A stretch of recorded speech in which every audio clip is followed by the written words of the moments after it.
This lesson is going to cover comma rules. For our purposes, we're going to go through 6 different rules. There are more than that, but for our class, we're just going to focus on these 6, which means that these are the ones I'll hold you responsible for in your writing. So I'm going to explain each rule and give you some example sentences so that you understand how the rule works. The first rule is one that we've talked about already in the lecture on sentence types. The rule is if you have 2 complete sentences and you want to join them with a fan voice word or a coordinating conjunction, you need a comma in front of that fan voice word. So let me give you an example. I have James studied for his test. He got an A.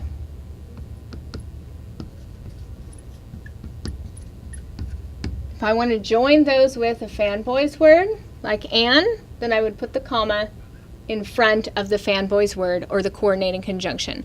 That's this rule. We've talked about it quite a bit already. When you join 2 complete sentences with a fan voice word, it needs a comma in front of the word. The introductory words comma rule means when you have your main clause, your independent clause, your subject and your verb, if you put a transition word or a phrase or an entire dependent clause in front of that independent clause, in front of that main clause, you need to introduce the clause with a comma. So let me give you 3 examples so that this makes sense. So if I have my sentence, Selma is going to Austin. Subject, verb, complete thought. If I want to introduce that with a transition word like today, then that introductory word needs to be followed by a comma. You have to have a comma in front of your independent clause, in front of your main clause. It's introducing it to the reader because this is an introductory word. Let me give you another example with a phrase. If I have, again, Selma is going to Austin, but instead of using a single word, I want to use a phrase like after school,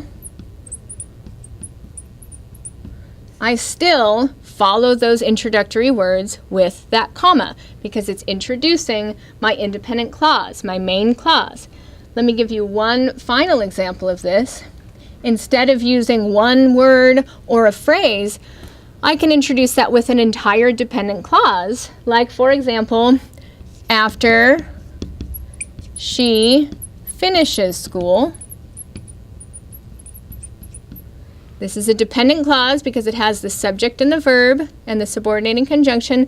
It's introducing my main clause or my independent clause, so I need to put a comma at the end of those introductory words. So that's rule number 2. The third comma rule is the list rule. You probably learned about this in 7th grade and 3rd grade. This is one of the easier rules, but let's review it, of course. This rule denotes that if you are listing items, if you're listing words or you're listing phrases, and you have 3 or more items in that list, you have to divide the items with commas. So let me give you some examples of this. If I have bacon, eggs, and pancakes are tasty, I've listed 3 separate items, 3 subjects of things that I think are tasty. Because I have 3 or more, I have to divide each item with a comma. Now, sometimes you'll hear that this comma is optional, but in academic writing, you have to have that comma before the last item in the list. So just know, in academia, you have to have that comma there. A mistake I see when students are applying this rule is they put a comma at the end of the list. You don't want it there. It only divides the items. Let me give you another example of if I'm listing phrases or larger groups of words. So if I have her favorite activities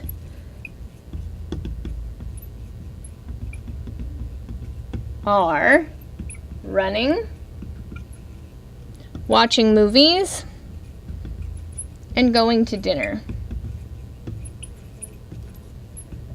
I have 3 or more items that I'm listing. Doesn't matter that they're at the end of the sentence instead of the beginning. I have 3 items, so I have to divide those items with commas per the list rule. So my first activity that this person enjoys is running, comma after running, Watching movies is one activity, comma before the and. The third activity is going to dinner. So that is the list rule. The fourth rule that I'm going to cover in this lecture is the interrupter comma rule.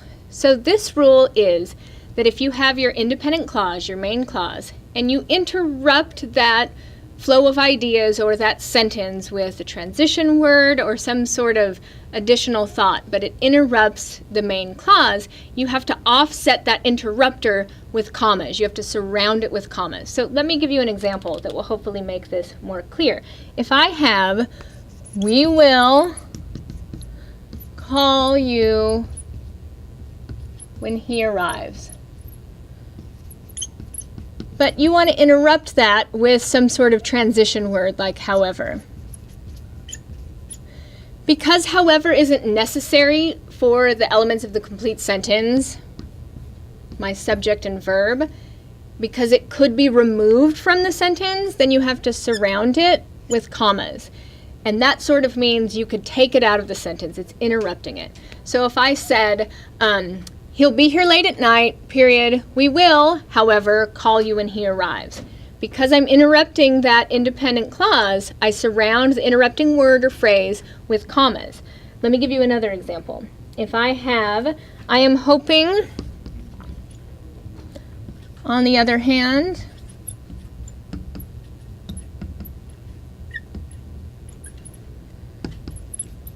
that he will arrive tomorrow. On the other hand, is my interrupting phrase. It interrupts my independent clause. So I surround it with commas. That means I could remove it from the sentence and still have all of the elements of a complete sentence. I am hoping that he will arrive tomorrow. I've interrupted it with that transition word, so I surround the word with commas. A similar rule is the extra information rule. If in your sentence, in your main clause, your independent clause, you add extra information. And when I say extra, I mean it's not necessary for the grammar of the sentence, for it to be a complete sentence. It's useful perhaps, but it's extra, it's not necessary or needed. Then likewise, you have to surround that information with commas because it could be removed from the sentence. So let me give you an example of that. If I have Justin, my next door neighbor, was flooded. Justin is my subject, was is my verb.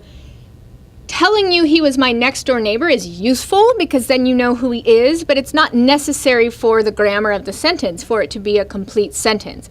It's extra information about Justin, the subject. So because I could remove it from the sentence and not drastically change the meaning, I have to surround it with commas. Commas often mean what's in between them could be removed from the sentence. Let me give you one final example of this. If I have his brothers, Mike and Chris, live in California, the subject of the sentence is brothers, the verb is live. I'm telling you the brothers' names, which is useful, but it's not necessary for the sentence, so I surround those names with commas because they're extra information. They could be removed from the sentence and it would still make sense and be grammatically correct. The final comma rule in this lesson is the coordinate adjectives comma rule. This sounds complicated at first, so stick with me. This rule says that if you have two or more adjectives, and adjectives are words that modify or describe a noun, and they come in front of the noun, and they are separate and could be instead joined with the word and, then you separate them with a comma. Again, I know that sounds complicated, so let me give you some examples, and I think you'll understand better what I mean. So if I have the tall, dark man stood on the corner.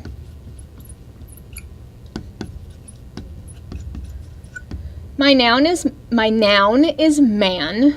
That word is being modified by the words tall and dark. Those are adjectives that describe the man.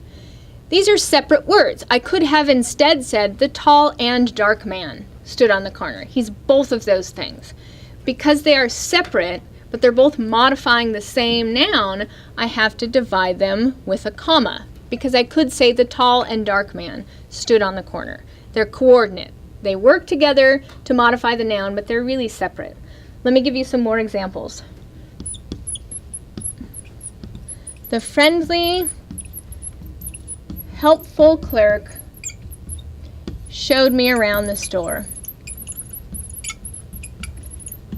In this case, my noun is the word clerk.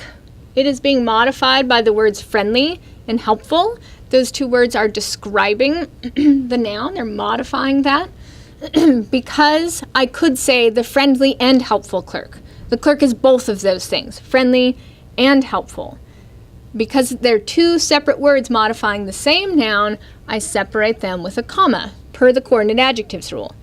Now let me give you an example of a case when you have two adjectives in a row, but they're not separate, they work together. In other words, one is modifying the adjective next to it, so it's technically an adverb, and together they're modifying the noun. Let me give you an example of that, and I think it will help you to distinguish between them. If I have the dark blue horse, not dark blue horse, dark blue house, pretty sure horses are not dark blue, burned down. I have two adjectives here, but you would not say the dark and blue house. It's not that it's dark and blue, it's that the color is dark blue. Dark is modifying the word blue. It's describing the shade of blue, the color of blue. So in that case, you would not put a comma there. Those are not coordinate adjectives. So the rule is two or more adjectives in a row in front of the noun, and if you could have instead divided them with the word and, because they're two separate words, then instead you put a comma there. If you could not put the word and in between them, then there's no comma. So those are the 6 comma rules you'll be responsible for in your writing. The fanboys rule, introductory words, the list, interrupter, extra information, coordinate adjectives.